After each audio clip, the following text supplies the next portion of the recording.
Hello everyone, welcome back to the channel, and today we have a very special guest to talk about acne and acne scarring, Dr. Nelson Lee Novick. He's a clinical professor of dermatology at Mount Sinai School of Medicine in New York. He has a private practice in Manhattan, which is where I met him, and during our appointment I learned so much more about acne scarring.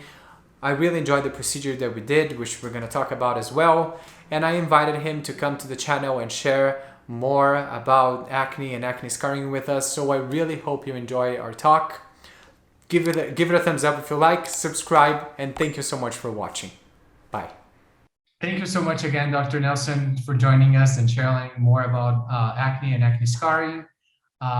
Let's jump right in and to the first question. What causes acne and how it leads to scarring? Acne affects about 80% of people at some point in their lives.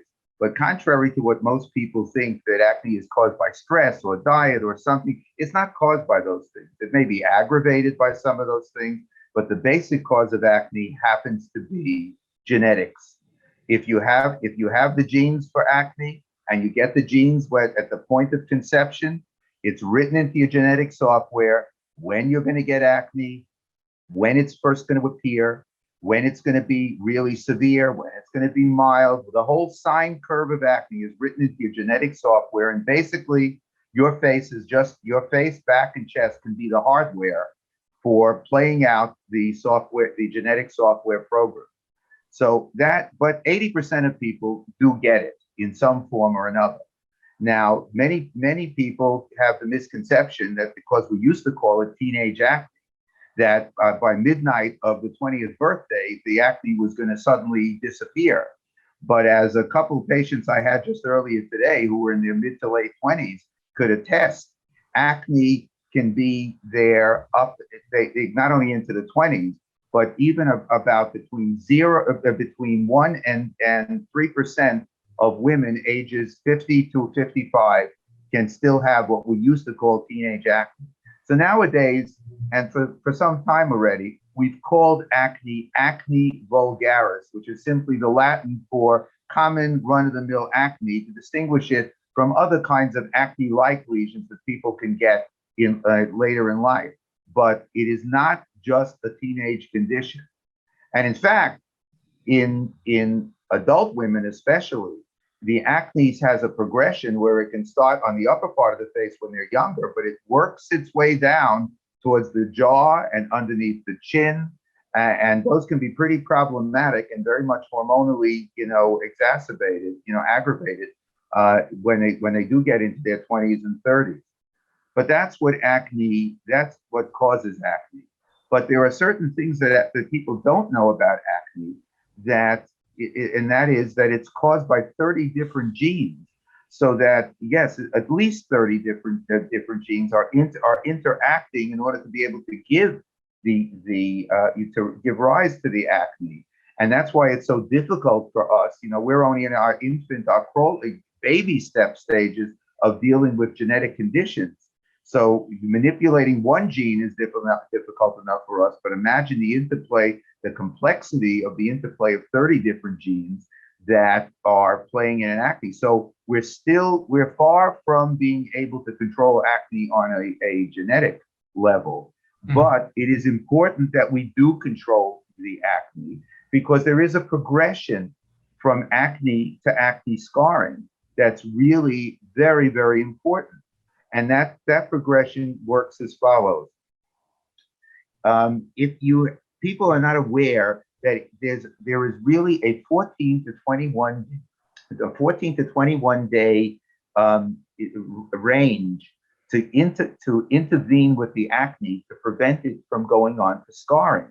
Like if a person gets a big bump on the skin and they play around with it themselves and 21 days goes by, that area is going to heal just like any other wound would heal on the body. Evolution is built into it, the idea that we heal from any kind of wounds, whether it's surgery, chicken pox, trauma, or acne.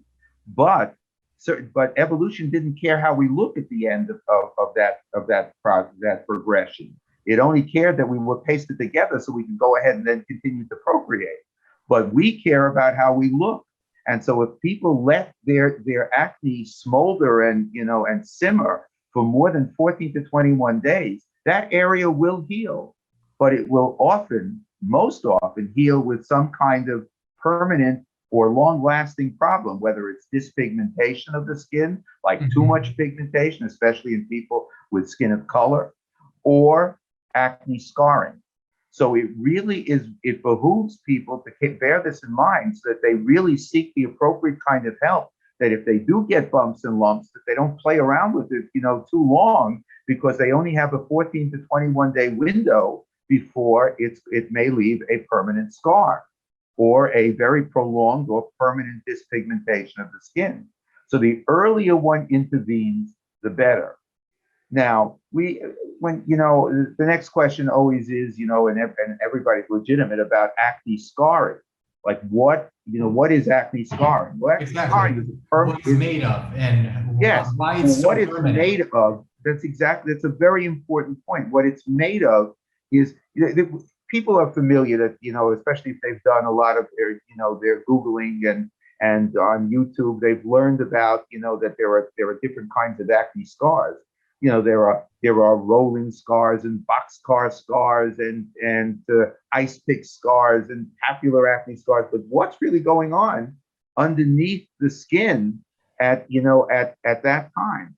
Now, normally we have, all of us, what makes up our skin, the upper layers of the skin, is a very lacy pattern of collagen and elastic fibers suspended in a gelatinous matrix, a gelatinous soup, and that's our normal skin, and that's when we look normal.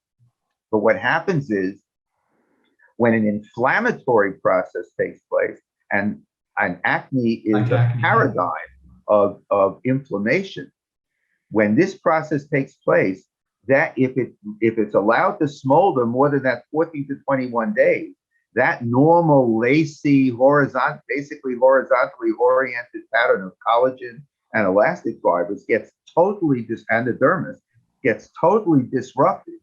And when the healing takes place, as I said, evolution wants us to heal. It's going to paste us together with more vertically oriented, stubby, thick bands of what's called scar collagen, which is to be distinguished from regular collagen. And this collagen can grab on to the surface and also to what's below and tug the surface down much like tethers on a hot air balloon, hold the hot air balloon down, the surface is brought down. Now, the various shapes of these indented scars can be rolling scars, which means it's more shallow and it has gentler curved edges, more like a soft soup bowl. Or it can be boxcar scars, in which case it has broad vertical shoulders, palisading shoulders, and a flat bottom. Or it can be an ice pick scar, which is basically, if you look at it in 2 dimensions, is a V-shaped scar, but in 3 dimensions, it's like a cone. Imagine an ice cream cone perforating down to the base of the skin, with only the opening at the very surface. You see, so these are the 3 main kinds of indented scars. What we can say is, what we don't know is why exactly it takes a certain individual shape. That still remains to be elucidated. But what we can say is, when we see one of these indented shapes, we can be pretty certain that underneath are these bands of scar collagen pulling it down into the shapes that I just described. You see, so and it's a very important thing to understand. Now, in the case of the scars that are elevated, like hypertrophic scars, which are proud flesh scars, or if you have what's called papular acne scars, which typically show up on the nose or on the chin as little elevated bumps. It's an overabundance of scar tissue to the extent where it's popping up above the surface rather than pulling down below the surface. Now, the other very important thing to understand about scars of any kind, but particularly the indented, the depressed, the atrophic acne scars that I just described, namely the boxcar and the rolling scars and the ice pick scars, is that when you look at it, everybody tends to think that when they're looking down the crater of the scar, that they're really looking at skin overlooking the scar. But in actual fact, you're really looking at the top of the scar because the scar tissue has replaced everything through and through. So you're basically looking down at the top of scar tissue. And this is a very important point, to keep in mind when we actually get to discussing how one treats scars and what one can expect from scar treatments. Yes, and speaking of treatments, because we talked during our appointment, I've done so many treatments before meeting you, like Fraxel, CO2, microneedling, radiofrequency. And I read about the types of scarring, but the information about scar collagen, like you described now, it really is, it makes a difference on choosing which treatment is appropriate for each scar, right? Yes, And, that's and what are absolutely. and what are the most effective treatments that you perform today, or depending on each scar, and then you know that are safe and you can always rely to use either a device or the procedure that we did, which was super effective and I really enjoyed it. So I'm I glad. really I really like to know more about the treatments. Okay, so let me put to rest a few things before I get to what really works and really has hard science behind it and has a long history of giving gratifying results. Um, because I think that what happens is for the people who are looking to find treatments, they're inundated by enormous amounts of device manufacturer supported marketing hype and advertising copy, rather than hard science. And it's very hard for a layperson to really know what really is true and what's basically smoke and mirrors, bells and whistles, and just claims to be the next big thing to come along. There's so And many devices. I mean, yes, there are some. That's precisely correct. And one of the things about the fact that there are so many devices is that the very fact that somebody can tell you, "Whoa, I'm going to use the next big thing, Fraxel laser on you," or the next big thing, radio frequency microneedling device, or the next big thing, ultrasound device on you. The very fact that they can say those things, that they have a next big thing. So what does that mean about the previous day's next big thing? If the previous day's next big thing was God's gift to humanity, what was the necessity of another new big next big thing to come along? The very fact that there is such a proliferation of these devices is a testimony to the fact that none really work particularly well. And a lot of it is the advertising hype without the hard science and without years of proof that these things give reliable results. In fact, if you really query the experts themselves, one expert, supposedly, a device expert, says that she keeps when it comes to microneedling, all she needs is a microneedling pen, and she keeps the machine that she wasted her money on down in what she called, it's quotes, her dungeon. Means down, she keeps it in her basement where it's not being used. Obviously, there is a problem with the devices. They are, in many respects, if they are relatively expensive, they remain largely unproven by large science, by hard science, supported at best by marketing hype and anecdotal reports of one patient saying, "Oh yeah, I think I look a little bit better." Yeah, that's to ward off buyer's regret when they look in the mirror and they've spent $2,500 on a Fraxel laser treatment, and they really don't see much improvement. It's a tough thing for people to look themselves squarely in the face and say, I just wasted down the drain $2,500. He said, "Oh yeah, I do see a little bit of improvement here. Oh yeah." I mean, this kind of this self-convincing is not a convincing argument. Okay, so in short, unfortunately, the way the situations have worked, in the most part, for the way consultations have worked in the aesthetic field, they generally work in the following fashion, and this applies to people coming in for acne scar treatments as well. Usually, the doctors have, about 8 to 12 patients lined up per hour.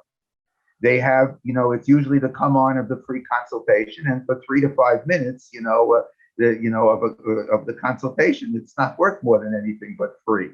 And before you've even had a chance to come through the door, the doctor says, "Oh, you need this Fraxel," and they come by different manufacturers' names, which I don't want to specify, but that's the general thing. The patient hasn't even hit the seat yet in front of the doctor, and the doctor is saying, "You need this," because that's the machine that the doctor just bought, spent, a couple $100,000 on the day before, and needs the next patient to walk through the door to be the ROI, the return on investment.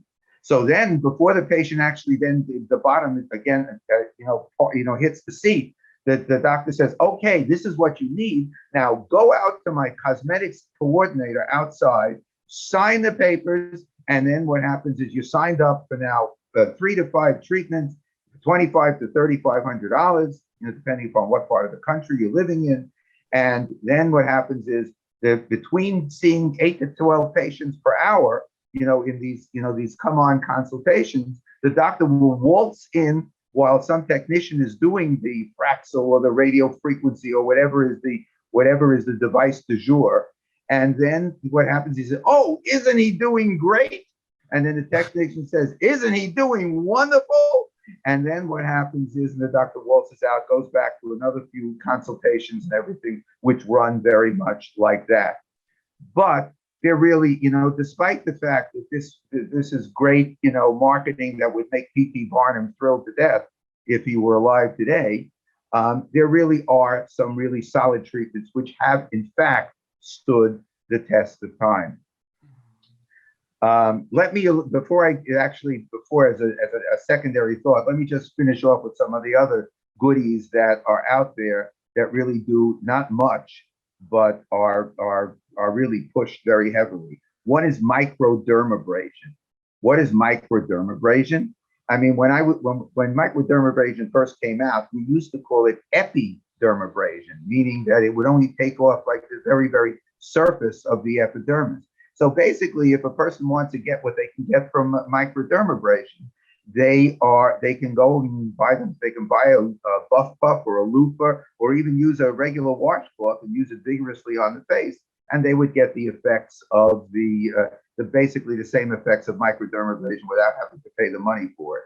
But the problem is acne scarring is way below the surface of, so that's not going to give anything but a buff or a shine to the, to the skin, not anything that a person really couldn't do himself or herself, every single day with using a stiff washcloth.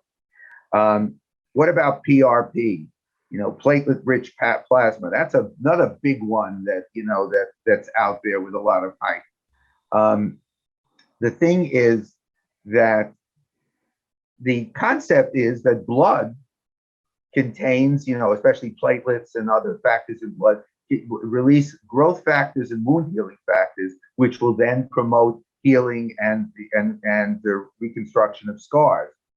The truth of the matter is that when you do procedures, what we'll talk about soon, like subcision, you're creating a natural blood pocket in the skin. So why would you need to have somebody sit down and draw their blood out for $800 to $1,000 per pop, to then spin it down 45 minutes later and replace it into the person, when you can really, when you can do a procedure that will generate the person's own blood without having to draw it out, have them pay $800 to $1,000 a pop, in whichever area they live, and then re-inject it into them, or spray it onto them, or paint it onto the surface. However you want to get there, it's something where even especially when you look at the medical literature, it says results are variable. Make sure to remind the patient to have realistic expectations. More research is needed. I mean, come on, this is what you hear when you're talking about Fraxels and you're talking about radio frequency. Now it's the same thing applied to PRP. So Yes. again, it's not something that has the hard, these are not techniques that people pay a lot of money for and waste a lot of their precious time for and have their hopes dashed for. But in the end, it doesn't have the hard science, and that's what you really need. So now, if you were to ask me the question, Eduardo, right Which now, one? like Which what one are the really good, then I would Yeah. answer the following. I would say that subcision works very well, and I'll explain what subcision is in a second. But subcision, it works very well for boxcar scars and rolling scars, be they deep or shallow. Okay. Um, Now, what is subcision? The word sub means below, and size means to cut. So subcision means cutting below the surface, which very importantly means to anybody who's watching this that we are not making any cuts on the surface. We are not doing an excision, cutting out skin. Yet we are doing a cutting below the surface. So basically, you do not see anything on the surface. And how did you imagine again now that you have this scar with those tethers, those long, thick, those are rather stubby, thick tethers of scar collagen pulling down the surface of the skin? What you want to do is you want to break up those fibers to allow the surface to float upward as much as possible. Because remember, you have an indented scar, a depressed atrophic scar, and you want to have it come elevated to the surface. So what you do is what we do is we numb the area, and we then insert something. It can be called a cannula, a trocar, a no-core needle, but something appropriate to the size of the scar you're dealing with. And usually, for most individual scars, it's actually the kind of instrument that's inserted is smaller than has a diameter smaller than the diameter of a blood drawing needle. So a person doesn't have to worry, oh, I'm going to be left with some kind of scar, in order to get through the surface. No, it's basically just like when the blood drawer withdraws the needle, nothing is you see nothing. That's the same kind of. It should be the same kind of thing with subcision. And what happens is on multiple levels, this instrument is used to cut those bands, which allows the scar to float, the surface of the scar to float upward. Now think about this. For all this time, you've had this scar being pulled down by these bands, and the bands of the scar collagen are what filled that space. Now you've broken them up. So imagine an octopus or a squid holding on with the tentacles to the surface of your skin. And what happens is now you come in and you splice these, like you're splicing a wire, you're splicing these tentacles. So eventually the body of the squid is going to fall away and the surface is going to float up. But now you're going to be left with basically temporarily an empty space, which will then fill with the person's own blood, which is the central part of the procedure, because that blood contains the growth factors and the wound healing factors that stimulate the fiber making cells that are surrounding called fibroblasts to make new collagen, new elastic fibers, and new gelatinous dermal matrix. Okay, and that's what fills up the space. Now, usually, it can take between 2 and 6 such procedures for most people to get an optimal response. Now, what is an optimal response? That's really a question that always comes up. And the optimal response is that the most that one can really expect in a scar that's older than 12 weeks old, which is defined as a mature scar. The best is between 60 and 80% overall improvement.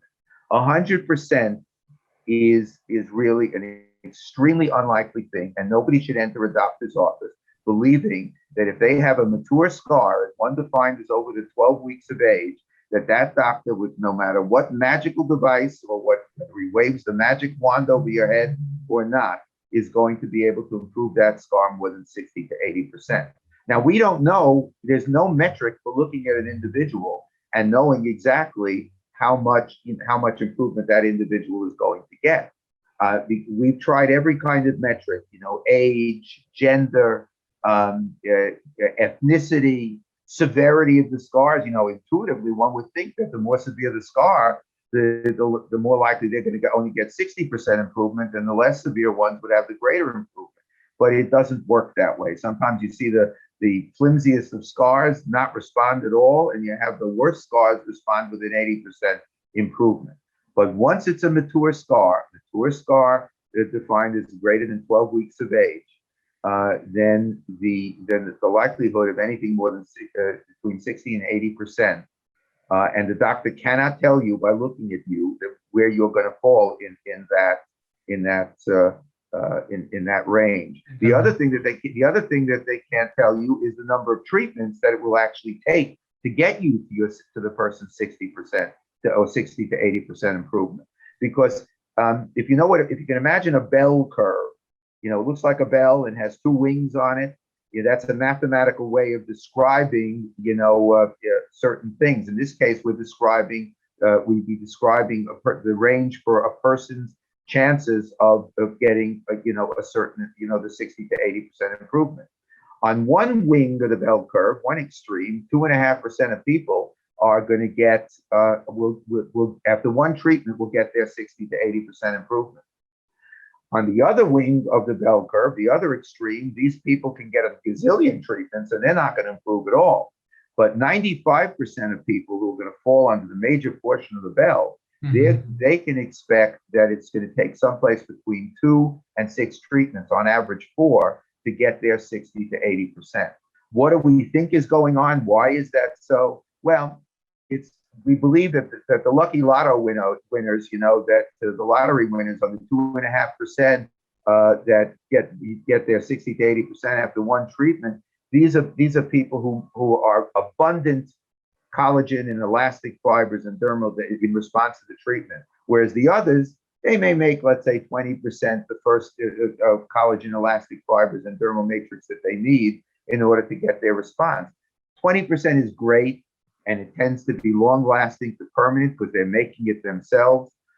But 20% doesn't translate into something that they can aesthetically see on the surface.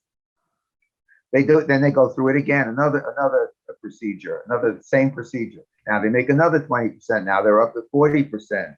Still, 40% is great, it's permanent, it's wonderful, but it still doesn't translate into anything. By the time they have the third or fourth treatment, they're now up to about 60% or 70 or 80% of the collagen elastic fibers they need, which then translates into an aesthetically, visually appreciated improvement.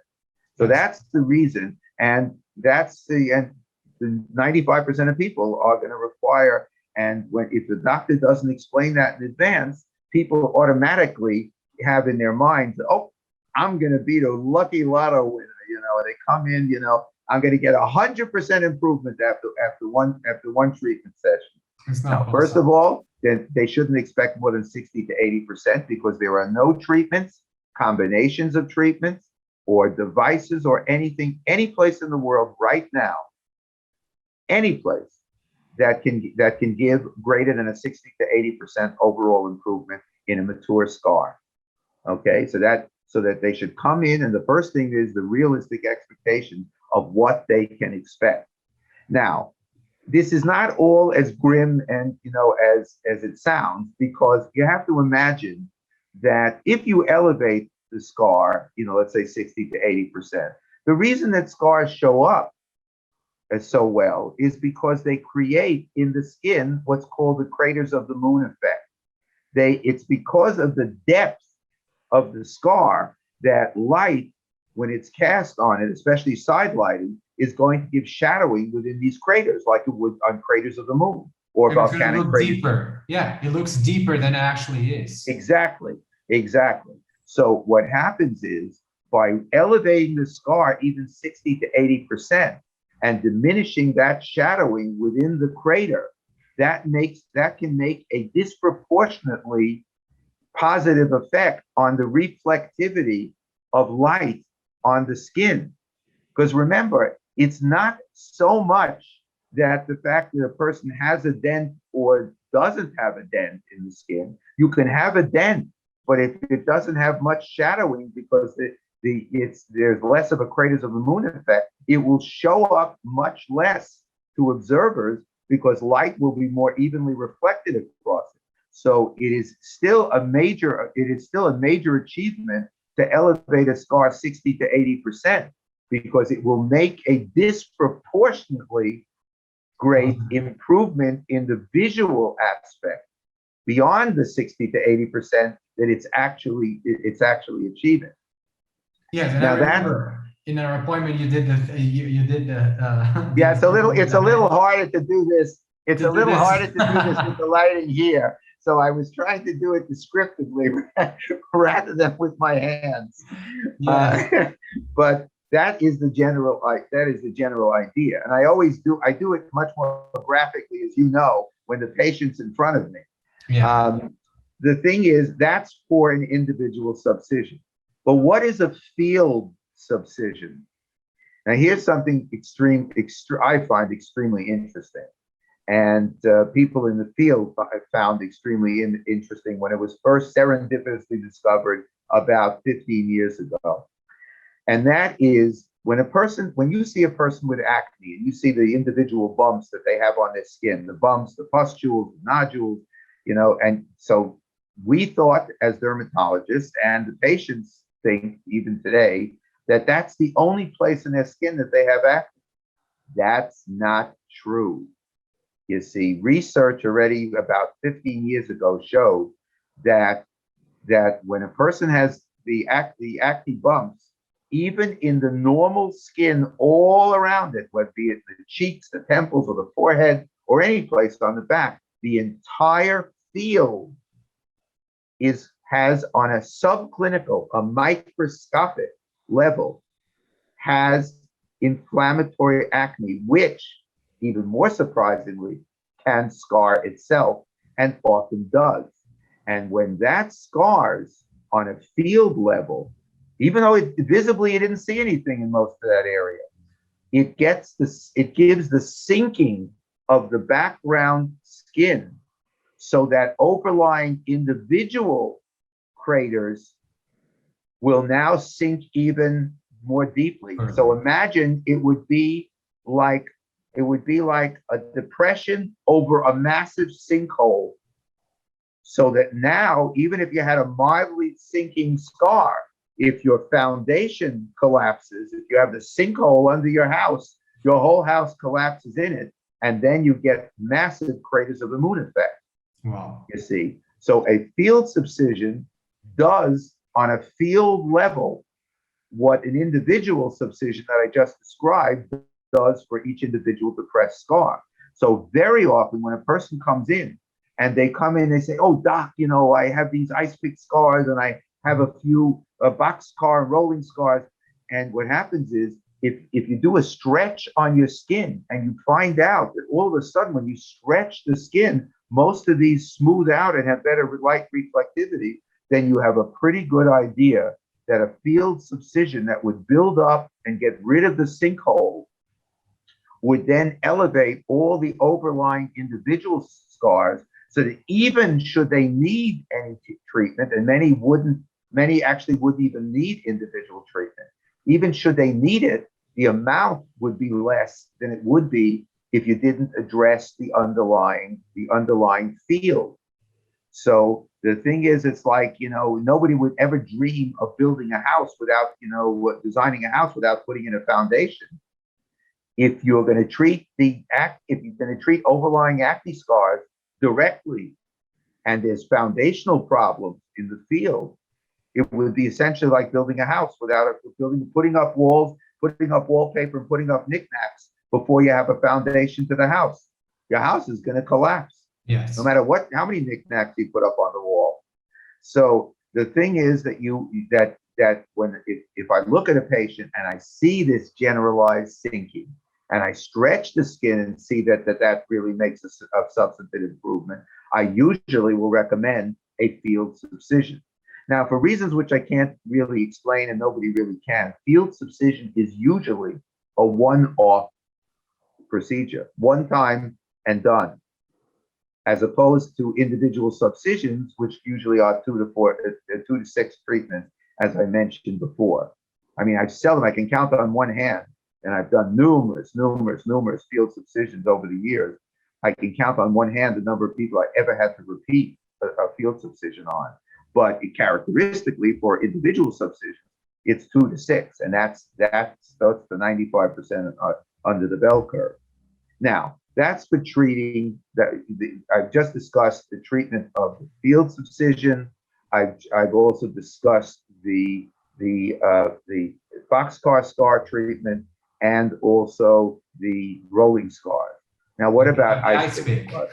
Yes, ice pick scars are completely different. That's right. Now you see, ice pick scars, remember, it's like a cone in the skin.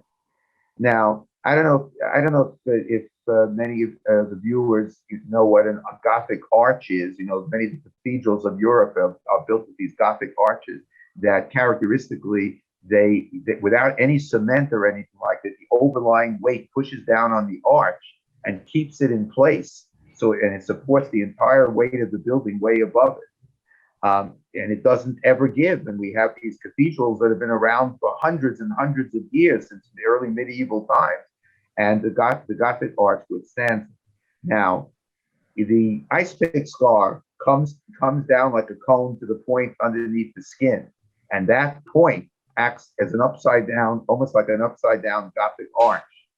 And so if you attempt to do a subcision under that Gothic arch, you know, that kind of cone is going to resist the subcision. And what's going to happen is, very often, if you attempt to do a vigorous subcision under that in hopes of getting it up, instead, the normal skin around is going to respond by lifting up. And then what's going to happen is you're going to end up with an ugly looking donut around the ice pick scar. So that's total. So that subcision is not appropriate for ice pick scars. Okay. So what is appropriate? It's a procedure called TCA cross, trichloroacetic acid, in a procedure. Cross stands for chemical reconstruction of skin structures. Cross, chemical reconstruction of skin structures.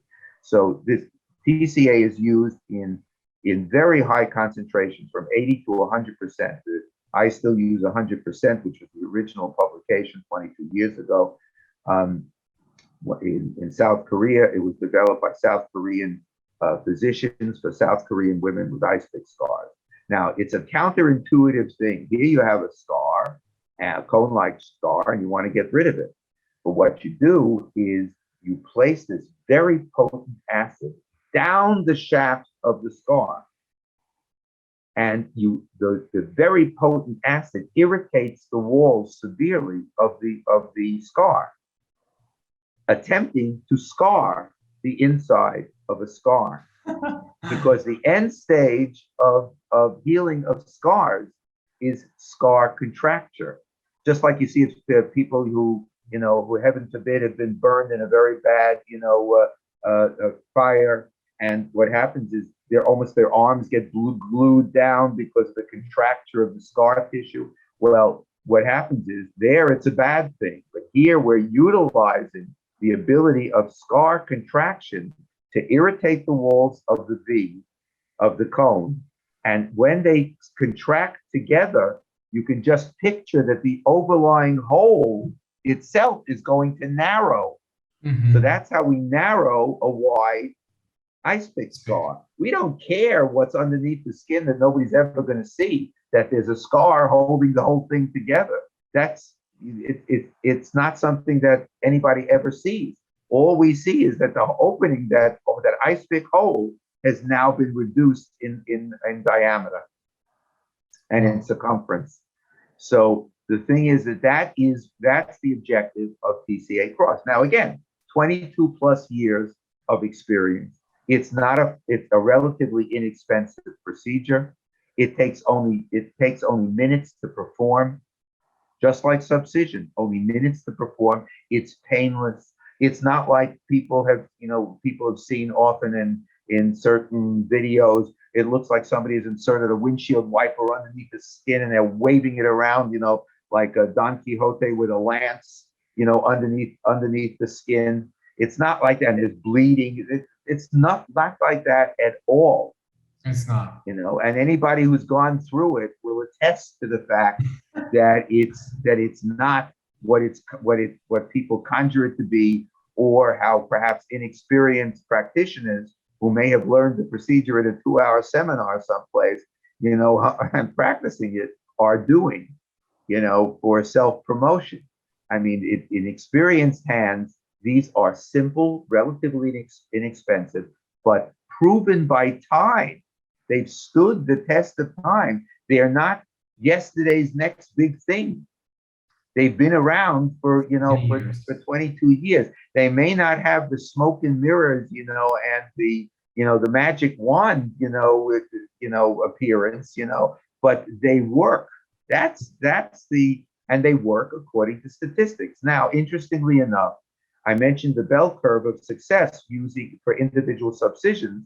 Yes. 2.5% respond after one treatment, with their 60 to 80%, and the bulk of 95% of people will require 4 to 6 treatments. The same, even though it's a completely different procedure, the same applies to TCA cross. It's the same statistic. 2.5% will get win the lottery and have one treatment and be 60 to 80% better. 95% are going to require 2 to 4 treatment sessions, and that's the way it works. Interestingly, for most aesthetic, procedures of the skin, the rule of the 2 to 4 treatment sessions and everything is a very good rule to keep in mind. Okay, for any of our viewers, it's a very good rule to keep in mind. Even if the doctor doesn't mention it, keep in mind the statistics I've given you, because those are the real statistics that we have to deal with. Those are real world statistics, and it really behooves people to keep it in mind so that they don't come in, because they'll come in anyway with the thought that they're going to be 100% better after one treatment. Yeah. But at least in the back of the mind, the seed has been planted of what the reality is of what true science can offer. And I don't mean, the quasi science and anecdotal reports about this machine or that machine or whatever. I'm talking about things that have stood the test of time. Still, there are realistic statistics that must be kept in mind by people in order to not suffer disappointment, in order to not go through one treatment of an individual subcision or a TCA cross treatment and then call up the doctor and say, I still see it. Yeah, no. I feel like dealing with expectations is definitely really important.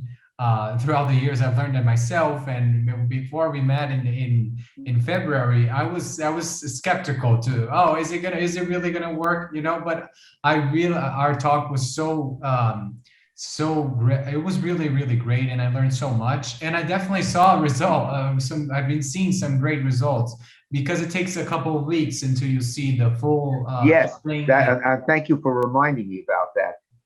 Since these are natural procedures, depending upon a person's ability to make new collagen, new elastic fibers, and new dermal matrix, that process takes about 2 to 4 week, with a trail off in another between week 4 and week 6. So in total, the process is a 4-week process that extends from week 2 to about week 6, with the bulk being between the 2nd and the 4th week of what a person's going to make. So what happens is you make with subcision, you make the pocket, there's blood, and right afterwards they look in the mirror and they see themselves, 80% better, and they say, oh, that's great. But I try to warn people that you're being just supported right now by your blood pocket. The body is going to, since blood is natural, you're going to chew up your blood over the next 2 weeks, and then it's going to sink down again. And then you have to wait until your fiber making cells start making, in response to those blood growth and wound healing factors, the new collagen, new elastic fibers that give the long lasting results. Okay. Now, if you were to ask me, what is the place, or is there a place for fillers? I was going to ask you that because Yeah, I had a feeling that you were. we did after our field subcision, we had the fillers along with it. And I remember you mentioning the role, and this is so important. I really would like you to talk a little bit more. Okay, so what happens is fillers are, if you look at Dr. Google, they mention fillers as being spacers. I mean, what do you need to space up the air, to hold up the air? What do you need the spacer for? The blood in the subcision is going to hold up the area. You don't need an additional filler for that. And certainly I wouldn't use permanent fillers, because permanent fillers have been associated with not only with immediate adverse effects, but problems that can happen, nodules and granulomas and so forth, that can happen 5, 10, or even 20. I had a patient that had it that I saw in one of the Q&As that I write for. She had it 22 years earlier. Wow. And then she started to get it. Now, these can be very disfiguring and not easy to, very, very difficult to treat. And even by surgery would leave scars in itself to try to get these nodules out. So permanent fillers are out. So what's the role of a temporary filler? I don't need it for a spacer. The spacer is going to be the blood. So what role can a filler play? Well, fillers can have a direct stimulation themselves, can have a direct stimulation on skin cells and fiber-making cells to make new collagen and new elastic fibers. That's one thing. The other thing is that a normal fiber-making cell is the shape of a crescent, like a crescent moon. And in that shape, it normally produces the requisite collagen and elastic, the quality and quantity of collagen, elastic fibers, and dermal matrix. It's supposed to. But when a fiber-making cell, the fibroblast, gets damaged by trauma, by surgery, by infection like chickenpox or acne, it assumes a spherical shape, like a sphere, and like a circle, in 3 dimensions. And in that spherical shape, fiber-making cells neither produce the quality nor the quantity of the collagen and elastic fibers and dermal matrix it did when it was in the normal crescentic shape. And so there is a belief that in addition to a direct stimulating effect on these cells, the physical pressure on the sphere of pushing in the fiber, pushing in the filler, pushes down on the fiber-making cells, and it can assume a more crescentic shape. But lo and behold, by big surprise, we found that when it does reassume that shape, it begins to do better go back to more producing the proper quantity and quality of the collagen and elastic fibers it did when it was in the, when it was healthy before it got damaged in the first place. And that's a temporary effect, but that's all we need is a temporary effect, because the blood that's doing the real stimulation is only hanging around long, for 2 to 4 weeks until it's absorbed. We want, by pressing in that filler, to have the cell in the best shape possible to respond to the blood. So that's the reason for addition, not for some silly spacer ideas or just to give a temporary fix by plumping up the skin. If I said permanent fillers are no good, I don't think it takes a big risk. So they're out. So what's the use of a temporary filler? Just that the person has to run back every 6 months to end up an annuity for the doctor? No, we don't want annuities. A person has to live with his or her face for all his or her life. So we want a long-term solution. So we want those fiber-making cells to produce the best quality and quantity of collagen elastic fibers during that short space of time that they possibly can when they're exposed to the blood. So that's the purpose of the filler. After that, I don't care what happens to it after the first month, because I'm not using it to plump you up. I'm looking for a long-term solution that you can have your 60 to 80% improvement for life, not to become an annuity to the doctor every 6 months, getting another shot to plump you up. Yeah, and the plumping we can get with skincare. We can apply topically to get temporary plumping, right? Wow. Yeah, you can't get you can't get that degree of plumping, with as you can with the filler, but temporary. But the fact that the filler is temporary is not the reason you're using it. You're using Yes, it only for its temporary stimulating that's effects on the fiber making cells that are critical for responding to the blood growth and wound healing factors to make the new collagen and new native elastic fibers that can give the long lasting effect. the long term. It's really about the long term and building that collagen Exactly. after we broke down the scar, right? That's exactly correct. That makes so much sense when you hear it and you understand it, right? It's incredible. I have one final question.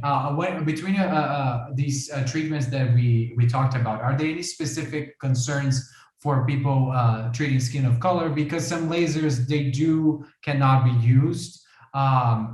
Is Ye- subcision good, or is there any risks of hyperpigmentation? Yes. Well, the more pigment a person naturally has in his or her skin, the more likely that skin can respond by having problems with dyspigmentation after the procedure. And light emitting procedures like IPL, intense pulse light, and fractal lasers, anything with light can be absorbed by the surrounding normal pigment as well, and can leave you can end up with everything from long-term to permanent overpigmentation called hyperpigmentation, or with long-term or permanent loss of pigmentation called hypopigmentation. So those are things that people now, that of course begs the entire question of whether they should be getting fractal laser treatments, or these treatments in the first place. Yeah. Because we've discussed already that the hard science really is yet to be there to prove to support these relatively expensive treatment modalities. But the thing is that all the more so should people with skin of color be cautious and exercise more than just a healthy dose of buyer beware, which everybody should be exercising. They have an especially important, reason not to run amok of dyspigmentation problems because of the background natural pigmentation. Now, speaking of which, it segues me to one other last, point regarding pigmentation. A scar of any kind from Uh-huh. any cause and in any ethnic group tends to be ivory, off-white or ivory colored. So what happens is, if it's off-white or ivory colored, even if you've elevated it, see, if you're a person, with very, very pale skin, off-white or ivory colored by contrast, won't show up as gray. But if you're a person with any level of skin of color, raising up by successful subcision or whatever, getting it up and diminishing the craters of the moon is wonderful. But the color of the scar, remember I said its scar is through and through scar. So you're going to be raising up to the surface towards a off-white or ivory colored, top surface that now will be in contrast with the surrounding skin. The lighter the person is naturally surrounding the skin, the less they're going to be concerned about that because the contrast is less. But in people with skin of color, there's a tremendous difference between off-white and ivory color and a background of more darkly pigmented skin. So here is where microdermabrasion can play, microneedling rather, can play a very, very significant role. Professionally done microneedling, not the needles that people get off the internet, that they order and they do in their house really appropriately deep and appropriately done by a professional who's been doing this. And I personally have been doing this myself for at least going close to 25 years already. What happens is, by making micro perforations in the skin, especially when it's done taking some of the surrounding normal tissue in with it, what happens is, it's believed, and we use this also in another depigmenting condition called vitiligo, where the person loses the color completely in the skin for a different reason than acne, that use of the microneedling picks up melanocytes, the pigment producing cells from the normal skin surrounding, And as it's rolled over into the depigmented area, there's an auto transplantation of these melanocytes, which then can be primed by combining the microneedling with certain agents like bimatoprost, tyrosine, or linatoprost, topical medications that are applied simultaneously that are pigment promoting medications. So you're not only potentially auto transplanting the pigment producing cells from an area that wasn't damaged into the area that no longer is just scar tissue, but you're also enhancing the production of pigment by giving it those cells the proper food, so to speak. And that's where microneedling can play a very important role. When I show patients, people that I've treated where you had the ivory colored scar and, against a dark background. And then after several sessions of the microneedling with the pigment promoters, they now have, again, it's a relatively inexpensive treatment. And it's performed under a local anesthetic, so it's quick and easy, like subcision. And again, as most aesthetic procedures, 2 to 6 treatment sessions are generally required. But it also can help with, a purpose to fix the yes, pigmentation, not to treat the scar. That's right. The scar has been elevated. Now you want to make the color blend better with the surrounding normal skin, and that is a legitimate way of doing that, and that is a very important thing. In addition, it also blends the texture, because scar tissue, even when it's elevated, just like it doesn't have the normal color, it doesn't have the normal texture.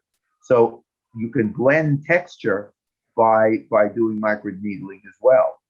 Great. Wow. So there, in short, is a short course that, a short layman's version of a course that I give my dermatology residents.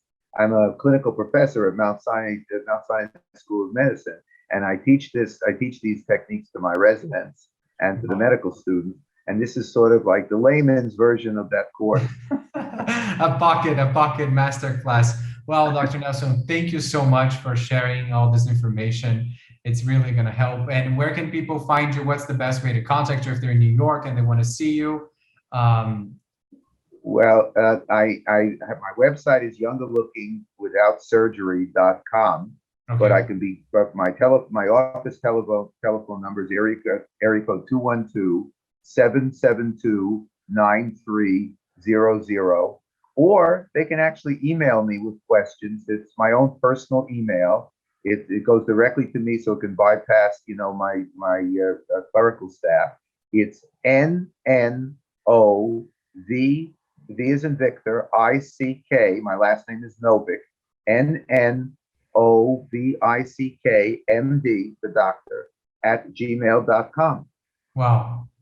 Thank you so much. So they can thank you very much. I was delighted to have the opportunity to share this with you. And I hope this really has been helpful in steering people in the right direction, rather than falling prey to so much advertising and marketing hype for so many unsubstantiated, supposedly next big thing, bells and whistles to come along. Yes. I really appreciate it. I'm going to put all the information down below if they want to check it out. And thank you so much again, Dr. Nelson. Bye-bye. Thank you so much. Be well.